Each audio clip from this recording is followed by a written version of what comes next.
Dini geyim məsələsinə qalanda, daha dəqiqləşdirsəm, hicab və ya niqaba qalanda.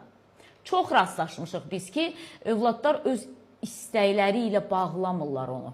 Ata dinin yolunu tutub ananı məcbur eləyir və ya ananın özü keçir o hicaba, niqaba və keçdiyinə görə də ata dinin yolundadır deyə övladını da məcbur eləyir. Başa düşürsən ki, yəni övlad onun hələ ağırlığını, çəkisini, ümumiyyətlə başımı niyə örtürəm mən anlamır.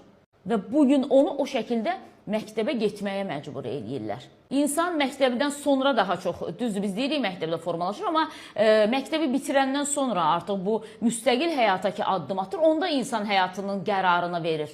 Qapanmaqmı istəyirəm, baş örtüsümü istəyirəm, uzun ətəyimi istəyirəm.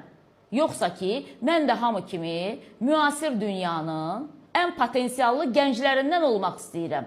Baş örtümlə qapanıb öz gələcəyimi əngəlləmək istəmirəm. Bəli, bunların hamısı təbliğat vasitəsidir, hamısı. Bugün məktəbə gələn sırğalı oğlan da onun təbliğatını eləyir. Bəlkə də kimsə bunu anlamır, amma təbliğatını eləyir. Hicablı gələn qız da onun təbliğatını eləyir.